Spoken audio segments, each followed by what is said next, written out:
আমরা কিন্তু বেশিরভাগই দেখতে পাই একটা ছেলে কিন্তু সবসময় একটা মেয়েকে আগে প্রপোজ করে। তো যখনই মেয়েটাকে ছেলেটা প্রপোজ করে, তো কিছুদিন পর মেয়েটা কিন্তু ছেলেটার প্রতি দুর্বল হয়ে যায়। তো দুর্বল হয়ে যায়, এরকমভাবেই দুর্বল হয়ে যায়। এই দুর্বল হওয়াটার মধ্যে অনেক ভুল থাকে। তো দীর্ঘদিন যখন তার সঙ্গে একসাথে চলাফেরা করা হয়, তখন দেখা যায় মেয়েটা ছেলেটার প্রতি তখন বেশি দুর্বল হয়ে যায়। তখন ছেলেটার পিছনেই মেয়েটা ঘুরতে থাকে, তখন কিন্তু ছেলেটা পাত্তা দেয় না। তো এই ক্ষেত্রে আমি বলবো মেয়েদের অত্যন্ত ভুল। সম্পর্ক তো গড়তেই হবে, কারোর সাথে না কারোর সাথে, কিন্তু সেই সম্পর্ক এতটাও গভীর সম্পর্ক করতে হবে না যেই গভীরতার কারণে সেই সম্পর্কটা নষ্ট হয়ে যায়। দেখা যায় দিনে দিনে যত কথা থাকে তার মনের সব ছেলেটার কাছে বলে দেয়। আবার দেখা যায় সে এত বেশি ঘনিষ্ঠ হয়ে যায় ছেলেটার সাথে, ছেলেটা কিন্তু তার খারাপ ভালো, তার আচরণ, তার কথা সবই কিন্তু সে খেয়াল করে।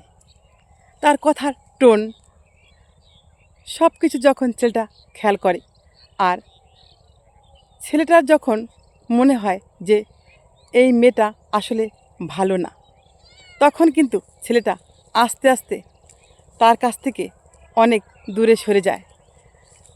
তখন মেয়েটা খুব কষ্ট পায়, কিন্তু কিছু করার থাকে না, কারণ মেয়েটা তো অনেক ভুল করে বসেছে। সেই ভুলটা হলো বন্ধু, সম্পর্ক গড়ো, সম্পর্ক অবশ্যই গড়বে, কিন্তু সম্পর্ক গড়ার সময় সম্পর্কের মাঝখানে কিন্তু একটা পাঁচিল রেখে সম্পর্ক গড়া উচিত।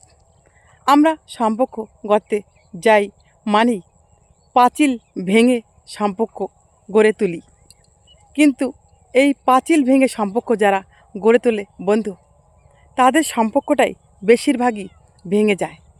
তারাই কিন্তু বেশিরভাগ কাঁদে।